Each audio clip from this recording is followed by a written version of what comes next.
चौथी पर्यंतच्या शाळा सकाळी 9 पूर्वी भरवल्यास शाळांवर कारवाई केली जाणार आहे। राज्यात यंदाच्या शैक्षणिक वर्षापासून सर्व व्यवस्थापनांच्या सर्व माध्यमांच्या चौथी पर्यंतच्या शाळा सकाळी 9 नंतर भरवण्याचा निर्णय शालेय शिक्षण विभागाने घेतलाय। त्यामुळे शिक्षणाधिकाऱ्यांच्या परवानगी विना सकाळी 9 पूर्वी भरणाऱ्या शाळांना कारणे दाखवा नोटीस बजावली जाणार आहे। अनेक शाळा नियम करूनही सकाळी 9 पूर्वी शाळा भरवतायत, त्यामुळेच शिक्षण विभागाने हे पाऊल उचललंय।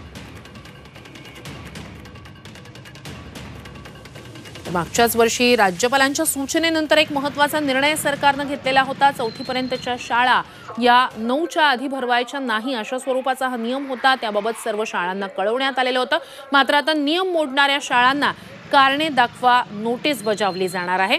अनेक भागांमध्ये या नियमांचं उल्लंघन करण्यात आल्याचं लक्षात आलेलं आहे आणि त्यामुळेच आता सकाळी 9 पूर्वी शाळा भरवल्या चौथीच्या तर या संदर्भात शिक्षण विभाग कारवाई करणार आहे, नोटीस बजावली जाणार आहे।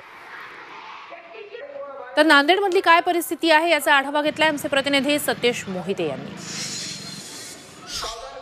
लहान मुलांची झोप पुरेशी व्हावी यासाठी सर्वच माध्यमांच्या शाळांची सकाळची वेळ जी आहे ती वाढवावी अशा सूचना राज्यपाल महोदयांनी काही महिन्यांपूर्वी दिल्या होत्या। त्यानंतर शिक्षण विभागाची झोप उघडली आणि त्यांनी एक बैठक घेतली। या बैठकीमध्ये सर्वच माध्यमांच्या प्राथमिक विभागाच्या शाळा या सकाळी 9च्या नंतरच उघडण्यात याव्या असे आदेश शिक्षण विभागाने दिलेले आहेत।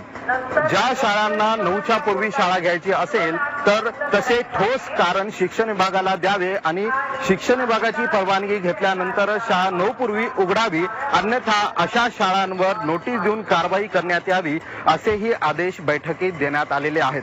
सध्या परिस्थितीत ज्या प्राथमिक विभागाच्या 1ली ते 4थी वर्गाच्या शाळा आहेत ते सकाळी 7, 7:30, 8 किंवा 8:30, 9च्या पूर्वीच बहुतांश शाळा ह्या उघडत असतात। नांदेड शहरातील महात्मा फुले शाळा आहे, ही शाळा सकाळी 7:30 वाजता उघडते आणि इतर ज्या विशेषतः इंग्रजी माध्यमांच्या शाळा आहेत त्या सर्व शाळा 9 पूर्वीच सुरू करण्यात येतात।